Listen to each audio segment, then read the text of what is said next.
जंगल के एक पुराने बरगद के पेड़ पर बबली कबूतरी अपने बीमार पति बंटी कबूतर के साथ रहती थी। बंटी कबूतर को एक ऐसी बीमारी लग गई थी जिसकी वजह से वो उड़ नहीं पा रहा था। बबली कबूतरी सारा दिन दाना ढूंढती और रात भर अपने पति की सेवा करती थी। पति जी, आंखें खोलो, देखो मैं तुम्हारे लिए नदी के पास से ये सरसों के बीज लाई हूँ। बस आप थोड़ी हिम्मत करो, अगर तुम ऐसे ही पड़े रहे तो मैं जीकर क्या करूँगी। अब तो हमारा कोई सहारा भी नहीं है। बंटी कबूतर की हालत तो बहुत खराब थी। वो चुपचाप अपने घोंसले में ही लेटा रहता है। कबूतर के पड़ोस में कौवों का घर था। वो तो कबूतर की मदद करने की बजाय हर समय उनसे लड़ते रहते थे। ओए बादल, सुन रहे हो इस कबूतरी का रोना? पूरा दिन हो गया है, इसका रोना सुन सुनकर मेरे सर में दर्द हो रहा है। मैं तो कहती हूँ इस मुर्दा कबूतर पर क्यों आंसू जाया कर रही है। ये अब उड़ने के काबिल नहीं रहा। इसे धक्का देकर या नीचे गिराकर अपनी जान छुड़वा ले। हाँ बिजली, तुम ठीक कह रही हो। इस बीमारी की बू अब हमारे घर तक आ रही है। अगर ये कबूतर यहाँ रहा तो हमारी खूबसूरती भी खराब हो जाएगी। तभी पास से गुजरती हुई कोमल चिड़िया ये सारी बातें सुन लेती है। शर्म करो तुम दोनों, एक तो बबली बहन बहुत मुसीबत में है और ऊपर से तुम उनके जख्मों पर नमक छिड़क रहे हो। क्या तुम्हारे सीने में दिल नहीं है? शही से लोहा बना लिया है। लो जी बादल, आ गई बड़ी हमदर्द। तुम अपनी चोंच बंद ही रखो तो अच्छा है। अगर तुम्हें इतना ही दुख है इस बीमार कबूतर का तो अपने सर पर बिठाकर पूरे जंगल में घूमो। बस कर जाओ बिजली, तुम्हें किसी का कोई एहसास नहीं। ऐसा कहते हुए कोमल चिड़िया कबूतर के घर जाती है। बबली बहन, अब कैसी हालत है कबूतर भैया की? चिड़िया बहन, दिन रात मैं अपने पति की सेवा करती हूँ, लेकिन फिर भी इनकी हालत में कोई सुधार नहीं आ रहा। बबली बहन, तुम चिंता नहीं करो। शेलो, मैं कुछ मीठे फल तुम्हारे लिए लाई थी। तुम भोजन की चिंता न करना, ये मेरा काम है। बस तुम कबूतर भैया का ध्यान रखो। चिड़िया बहन, तुम्हारा बहुत बहुत धन्यवाद। इस मुश्किल समय में तुम हमारी मदद कर रही हो। एक हमारे पड़ोसी कौवे हैं जो हमेशा हमें गुस्से की नजर से देखते हैं। रात होते ही आसमान पर गहरे बादल छा जाते हैं और तेज बारिश शुरू हो जाती है। बादल, देखा तुमने उस छोटी चिड़िया को कैसे आंखों में आंखें डालकर हमें बातें सुना रही थी। अगर इसे ना रोका गया तो हम कभी अपने मकसद में कामयाब नहीं होंगे और फिर कबूतर का घोंसला पाना हमारा ख्वाब ही रह जाएगा। बिजली, तुम चिंता नहीं करो। मेरे पास एक ऐसा प्लान है कि कोमल की हमदर्दी भी धरी की धरी रह जाएगी। हम सिर्फ इन कबूतरों को नहीं बल्कि कोमल को भी इस जंगल से जलील करके निकालेंगे। ऐसा कहते हुए बादल कौवा एक पोटली निकालता है। ये देखो बिजली, इस पोटली में एक काला फल है। इसे खाने वाला तो नहीं मरता, लेकिन इसके पर झड़ने लगते हैं और इसके शरीर पर ऐसी बू आती है कि कोई पास नहीं आता। मैं रात के अंधेरे में ये फल कबूतर के घोंसले में रख दूंगा। सुबह होते ही जब कबूतर पूरा बीमार हो जाएगा तो पूरे जंगल को बता दूंगा कि बंटी कबूतर को कोई काली वबा लग गई है जो पक्षियों की नस्लें खत्म कर देती है। अरे वाह पति जी, तुम तो बहुत बड़े खिलाड़ी निकले। जब सबको पता चलेगा कि वहाँ बीमारी है तो कोई भी कोमल चिड़िया की बात नहीं सुनेगा। सभी पक्षी अपनी जान बचाने के लिए इनको पत्थर मारेंगे और यहाँ से भगा देंगे। इतना मजा आएगा जब वो बबली अपने बीमार पति को घसीटती हुई यहाँ से लेकर जाएगी। ऐसा कहते हुए बादल कौवा वो पोटली उठाता है और कबूतर के घर चुपके से जाता है। वो फल निकालकर कबूतर के घोंसले में डाल देता है। सो जाओ कबूतर, अब तुम्हारी सुबह इस जंगल में नहीं बल्कि मौत की वादी में होगी। ऐसा कहते हुए बादल कौवा चुपके से वहाँ से भाग जाता है। अगली सुबह का सूरज निकला ही था कि बादल कौवा ऊंची टहनी पर बैठकर जोर जोर से चीखना शुरू कर देता है। पक्षियों भागो, अपने बच्चों को बचाओ। कबूतर के घर में काली मौत आ गई है। मैंने खुद देखा है, कबूतर के सारे पंख झड़ रहे हैं। अगर ये पति पत्नी यहाँ रहे तो सूरज ढलने तक हम सब की लाशें गिर रही होंगी। बादल कौवे की बात सुनकर पूरे जंगल में खलबली मच जाती है। जंगल के सभी पक्षी वहाँ पर आ जाते हैं। हाँ पक्षियों, मैंने भी देखा है, वो कोमल चिड़िया भी इसके साथ मिली हुई है। ये कबूतर और वो चिड़िया सब मिलकर हमको मारना चाहती हैं, ताकि ये पूरा जंगल इनका हो जाए। अगर इस जंगल में रहना है और अपनी जान बचानी है तो निकालो इन मनहूसों को यहाँ से। जंगल के सभी मासूम पक्षी बहुत डर जाते हैं। वो सब कबूतर के घर की तरफ बढ़ते हैं। कोमल चिड़िया कबूतरी के पास ही बैठी हुई थी। वो सब बातें सुन लेती हैं और बाहर आती हैं। ऊपर वाले के लिए पक्षियों, मेरी बात सुनो। मेरे पति को कोई भी वबा नहीं है, वो तो सिर्फ कमजोर है। हमें मत निकालो, जंगल में काली घटाएं आ रही हैं। मेरा पति इस हाल में एक पल भी नहीं बच पाएगा। चुप कर मक्कार कबूतरी, तेरे पति की वजह से हमारे बच्चे खतरे में हैं। निकल जा यहाँ से, वरना हम सब मिलकर तेरे घर को आग लगा देंगे। पक्षियों, मैं तो कहती हूँ आग जलाओ और लगा दो इसके घर को। रुक जाओ पक्षियों, बिजली, ये तुम कैसी बातें कर रही हो? अगर कोई पक्षी भी आगे बढ़ा तो उससे मुझसे पहले लड़ना होगा। तुम सबको शर्म आनी चाहिए। जब ये कबूतर ठीक था तो सब इसके साथ खेलते थे। अगर आज वो बीमार है तो क्या वो आपका दुश्मन हो गया है? कोमल, तू पागल हो गई है। इस घर में मौत का डेरा है। अगर तुझे इतनी ही हमदर्दी है तो जाकर तू भी इस कबूतर के साथ मर।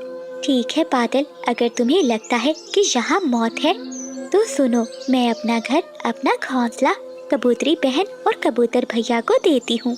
चलो कबूतरी बहन, कबूतर भैया को उठाओ और मेरे साथ मेरे घर में चलो। वहाँ कोई वबा नहीं है। कोमल, ये तुम क्या कह रही हो? तुम्हारा घर तो बहुत छोटा है और तुम कहाँ रहोगी? जंगल में तो तूफान शुरू होने वाला है। कबूतरी बहन, तुम चिंता नहीं करो। अगर इस वबा ने किसी को मारना है तो पहले मुझे मारे। मैं तुम्हारे घर में रहूंगी और तुम दोनों मेरे घर में। ऐसा कहते हुए कोमल चिड़िया और कबूतरी कबूतर को लेकर चिड़िया के घर में चले जाते हैं। कोमल चिड़िया वापस कबूतर के घर में आकर बैठ जाती है। तभी तेज बारिश भी शुरू हो जाती है। बादल जी, अब वो चिड़िया मरेगी, आई बड़ी कुर्बानी देने वाली। हाँ बिजली, ये जंगल ताकतवर पक्षियों के लिए है, ना कि उस बेवकूफ चिड़िया के लिए। देखना, अब उस फल की जहरीली बू से धीरे धीरे चिड़िया भी कमजोर हो जाएगी। तभी तोता वहीं से गुजर रहा था। वो खिड़की से उन दोनों की बातें सुन लेता है। बिजली, अब किसी को पता नहीं चलेगा कि कबूतर को कोई बीमारी नहीं थी। वो तो बस कमजोर है। लेकिन मेरा फैलाया हुआ काली वबा का झूठ इतना पक्का है कि सबने यकीन कर लिया। देखना, कल सुबह जब कोमल की लाश मिलेगी तो हम कहेंगे, देखा, वबा ने इसे खत्म कर दिया। तोता सारी बात सुनकर समझ जाता है कि ये कफों की साजिश है। ए ऊपर वाले, मुझे हिम्मत दे। कोमल की जिंदगी खतरे में है और इन मासूम कबूतरों पर लगातार धोना अब मेरा फर्ज है। ऐसा कहते हुए तोता बुलबुल के पास मेरी अंगूठी, वो मेरे पंखों से निकलकर कहाँ गई? बंटी जी, वो हमारी शादी की निशानी थी। अगर वो ना मिली तो मैं खुद को कभी माफ नहीं कर पाऊंगी। बबली, हिम्मत मत हारो। मैंने नदी का एक एक पत्थर छान मारा है, वो मिल जाएगी। कोमल बहन, अब आप ही इसे समझाएं। बबली बहन चुप कर जाएं, हम सब मिलकर ढूंढेंगे। आप रोना बंद करें। देखना, आपकी अंगूठी मिल जाएगी। इसी उदासी के माहौल में अचानक दूर से ढोल बजने लगते हैं। अरे, ये कैसी आवाज है? चिड़िया बहन, चलो चलकर देखते हैं। ऐसा कहते हुए वो तीनों वहाँ से उड़ते हैं। एक पेड़ के नीचे बादल कव्वा और बिजली कव्वी बैठे हुए थे और जंगल के सभी पक्षी उनके आसपास जमा थे। बादल कव्वी और बिजली कव्वी के सर पर टोपी थी और आंखों पर काला चश्मा था। खामोश खामोश, जंगल के सभी दुखी पक्षियों के लिए खुशखबरी। मैं और मेरी पत्नी हिमालय के पहाड़ों से उड़कर 7 समुंदर पार करके आपकी सेवा में पहुंच चुके हैं। मैं हूं अजीम जादूगर बादल और ये है मेरी पत्नी बिजली परी। हाँ हाँ पक्षियों, आओ, जिसकी भी जो चीज खो गई है वो मिल जाएगी। जिसका दाना खत्म हो गया है वो डबल हो जाएगा। हमारा जादू पत्थर को भी सोना बना देता है। बादल जी, जरा अपना जादू तो दिखाओ। फिर बादल कौवा अपनी टोपी उतारता है जिसमें से काला धुआं निकलता है।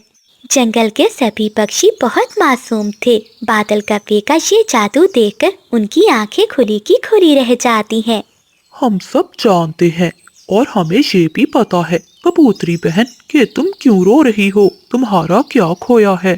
तुम्हारी सोने की अंगूठी नदी की गहराई में नहीं बल्कि किसी आत्मा के कब्जे में है। अगर तुम उसे वापस चाहती हो तो बताओ। हाँ जादूगर जी, मुझे मेरी अंगूठी हर कीमत पर चाहिए, चाहे जो भी करना पड़े मैं करूँगी। वहीं दूर एक टहनी पर बैठे हुए तोता तोती उन कौवों को देख रहे थे। चिंकी, ये जादूगर कम और जेब कतरे ज्यादा लग रहे हैं। जरा देखो तो बादल की आंखें कैसे कबूतरी के हार पर टिकी हुई है। हाँ पति जी, आप ठीक कह रहे हैं, मुझे भी ये कौवे ठीक नहीं लग रहे। तभी बादल और बिजली एक संदूक खोलते हैं जिसमें से नीला धुआं निकल रहा था।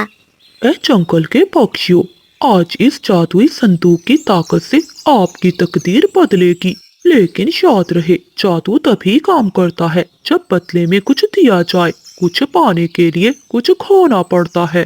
तभी बिजली कवि एक जादुई छड़ी निकालकर कहती है, जिस जिस पक्षियों को अपनी खोई हुई चीजें वापस चाहिए या जो चाहता है कि सोना बन जाए, वो अपनी एक कीमती चीज इस संदूक में डाले। कल सुबह जब सूरज निकलेगा तो ये संदूक आपकी मुरादें पूरी कर देगा। जादूगरनी बहन, अगर मैं अपनी मोतियों वाली माला इस संदूक में डालूंगी तो क्या मेरी अंगूठी मुझे वापस मिल जाएगी? कबूतरी बहन, इसमें इतना सोचने वाली क्या बात है?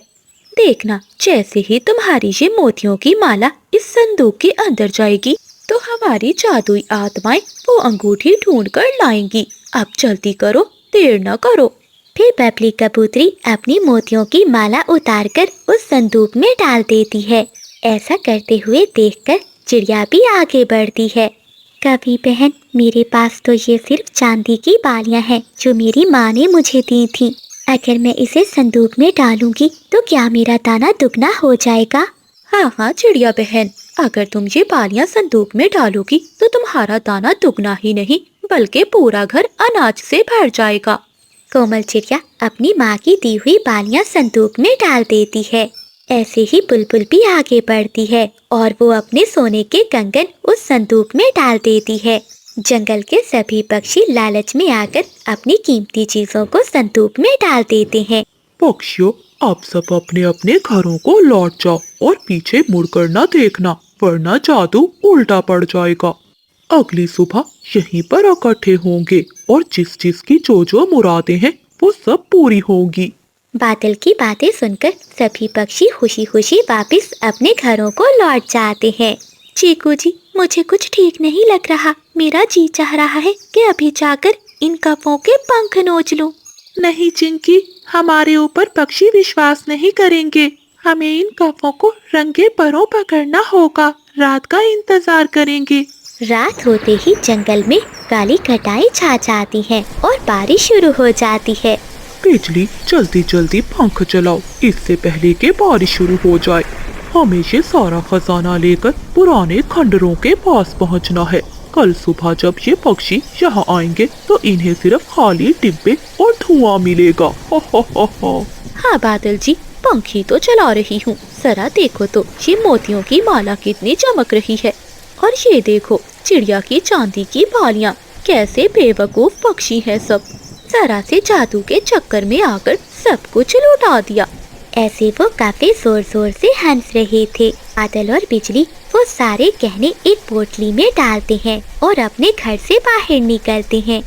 वो घर से बाहर निकलते हैं तो बाहर जंगल के सभी पक्षी जमा थे।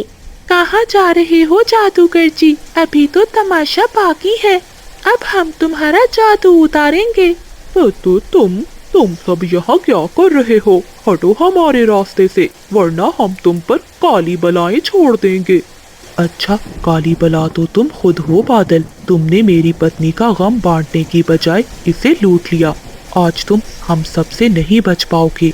ये तो अच्छा हुआ समय रहते तोते ने हमें तुम्हारी सच्चाई बता दी, वरना तुम हम सबको लूटकर यहाँ से चले जाते। बादल और बिजली वहाँ से भागने की कोशिश करते हैं लेकिन जंगल के सभी पक्षी उन्हें पकड़ लेते हैं और उन दोनों की खूब पिटाई करते हैं। बिजली भागो, ये सब हमें मार डालेंगे। ऐसा कहते हुए वो पोटली वहीं छोड़कर कव्वे भाग जाते हैं। जब वो पोटली खोलते हैं तो सभी पक्षी अपने अपने गहने वापस ले लेते हैं। तभी उस पोटली में कबूतरी की अंगूठी भी थी। कबूतरी बहन, ये देखें आपकी अंगूठी। ये सब इन्हीं कव्वों की चाल थी हमें लूटने की। हाँ चिड़िया बहन, यही मेरी अंगूठी है। बबली कबूतरी भी अपनी अंगूठी देखकर खुश हो जाती है। याद रखो दोस्तों, सच्चा जादू मेहनत और ईमानदारी में है। जो आपको रातों रात अमीर बनाने या गैब से चीजें लाने का दावा करे, वो सबसे बड़ा धोखेबाज होता है। तो प्यारे दोस्तों, इस कहानी को लाइक, चैनल को सब्सक्राइब और अपने दोस्तों के साथ शेयर करना मत भूलिएगा। आपका धन्यवाद। जंगल में सर्द हवाएं चल रही थीं। कोमल चिड़िया अपने घर में एक अंधेरे कोने में बैठी कांप रही थी। इसकी नजर इतनी कमजोर हो चुकी थी कि वो ठीक से देख भी नहीं पाती थी। इसका बेटा बबलू और बहू रानी अपने कमरे में मजे मजे से गरम गरम मकई